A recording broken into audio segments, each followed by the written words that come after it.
آپ صلی اللہ علیہ وسلم فرماتے ہیں, یہ بخاری کی روایت, آپ نے فرمایا من یرید اللہ بہ خیرا یصب منہ, جو شخص کے ساتھ اللہ بہتری چاہتا ہے اس کو مصیبت میں مبتلا کر دیتا ہے. یہ بات اگر سمجھ گیا تو صبر کرنا آسان ہو جائیں. اللہ جس سے محبت کرتا ہے اسے مصیبت میں مبتلا کرتا ہے. لیکن ایک سوال جو انسانوں کو ہمیشہ کھٹکتا ہے وہ کیا ہے معلوم؟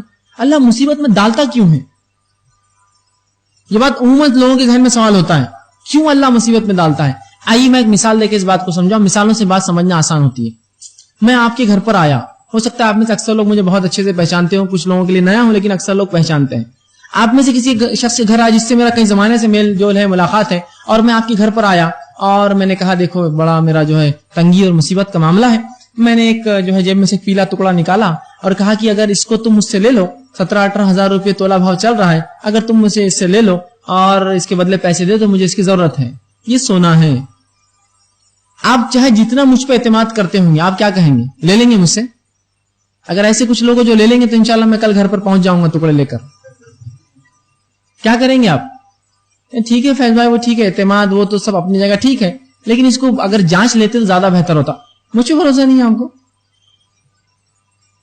اتنے دن سے آپ مجھے دیکھ رہے پھر بھی اعتماد نہیں. نہیں, اعتماد تو بالکل آپ اپنی جگہ ہے, لیکن اگر یہ جانچ لے تو اس میں اطمینان ہو جائیں گا. نہیں, مجھ پہ بھروسہ نہیں ہے کہ آپ کو. تو یہاں جو آپ کہہ رہے جانچ لینا, یہ کس لیے؟ صداقت کے لیے, سچائی کے لیے, کہ جو چیز میں دے رہا ہوں وہ سونا ہی ہے نا, اس لیے. تو اگر میں نے یہ کہا میں ایمان لایا ہوں تو اللہ کیا کرتا ہے پھر؟ کہتا اچھا ایمان لایا, چلو آزماؤ اس کو. اسی لیے ہم دیکھتے ہیں جتنا ایمان انسان کا بلند ہوتا ہے اس کی آزمائش اتنی بڑی ہوتی ہے. افسوس ہماری عقلوں پر کہ جن کو اللہ آزمائش میں ڈالتا ہے, ہم بولتے ہیں ہاں وہ دین پر چل رہے تھے نا, جاؤ پھنسو اب رہو. سبحان اللہ, ارے وہ تو آزمائش ہے اس کی, وہ تو چلا اپنے معاملے میں, اب تو کامیاب ہو رہا اپنے اس کے اندر. اسی لیے تو انبیاء علیہ الصلوۃ والسلام کو سب سے زیادہ تکلیفیں دنیا میں آئی, اور ان میں بالخصوص اللہ کے رسول صلی اللہ علیہ وسلم کو سب سے زیادہ تکلیف پہنچی. اس کے بعد صحابہ, تابعین, اور اس کے بعد جتنے بلند ایمان والے لوگ گزرے, اتنی زیادہ تکلیفیں اور مشقتیں انہوں نے اٹھائی. تو اللہ کیا کرتا ہے؟ جب کسی انسان کا خیر چاہتا ہے, بھلائی چاہتا ہے, اس کو مصیبت میں ڈال کے آزماتا ہے.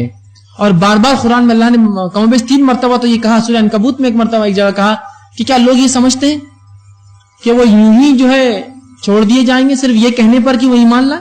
ہم نے اس سے پہلے لوگوں کو آزمایا, سخت آزمایا, حتیٰ کہ ایسا آزمایا کہ ان کے انبیاء کہنے لگے کہ اللہ کی مدد متا نصر اللہ, اللہ کی مدد اب کب آئیں گی.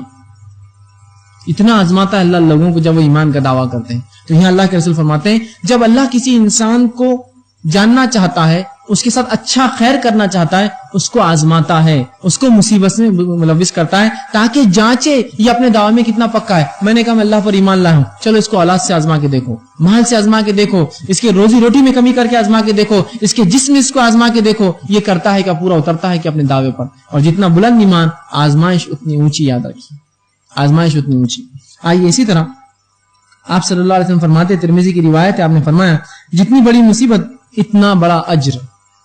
اب وہ مصیبت جو دی جا رہی ہے وہ خود اجر بھی دیتی ہے, یہ نہیں کہ صرف مصیبت میں اللہ آزما رہا ہے بلکہ مصیبت اجر بھی دیتی ہے. جتنی بڑی مصیبت اتنا بڑا ثواب. اللہ تعالیٰ جن لوگوں سے محبت کرتا ہے انہیں آزماتا ہے, جو راضی ہوتا ہے اللہ اس سے راضی ہوتا ہے, اور جو ناراض ہوتا ہے اللہ اس سے ناراض ہو جاتا ہے. جتنی بڑی مصیبت اتنا بڑا اجر.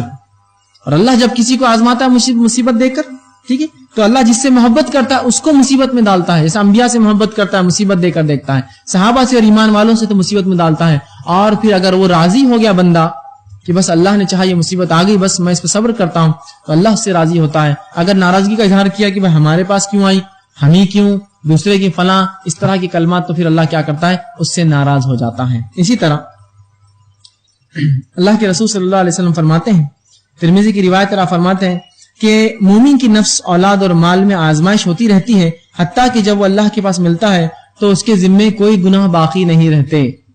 اللہ مومن کو اس کے مال, جان, اولاد سے مسلسل آزماتا رہتا ہے, اور آزمائش کی بدولت اس کو اجر دیتا رہتا ہے, حتیٰ کہ جب اللہ کے پاس مومن جاتا ہے تو اس کے ذمے کوئی گناہ بچتا ہی نہیں ہے, وہ سب آزمائش میں دھل جاتے ہیں.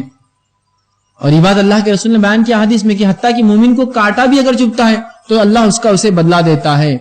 بخار کے تعلق سے آپ صلی اللہ علیہ وسلم، جب آدمی بخار میں ملوث ہوتا ہے، بخار میں مبتلا ہوتا ہے، تو اللہ کے رسول صلی اللہ علیہ وسلم فرمایا اس کی مثال ایسی ہے، ایک جھاڑ کے پاس آپ گئے اور اس کو ہلایا اور اس کے پتے گرنے لگے، سوکھا جھاڑ تھا، کہ ایسے گناہ جھڑتے ہو شخص کے جو کسی بخار میں ملوث ہوتا، بخار میں مبتلا ہوتا ہے، اس کو بخار آ جاتا ہے، تو اللہ اس کے گناہوں کو اس سے دور کر دیتا ہے۔ تو ہر مصیبت آنے والی کیا ہے، ہمیں اجر دیتی ہے، لیکن ہمیں کیا کرنا ہے، اس پر صبر کرنا ہے، بغیر صبر کی یہ اجر نہیں ملیں گے۔ ٹھیک، اسی طرح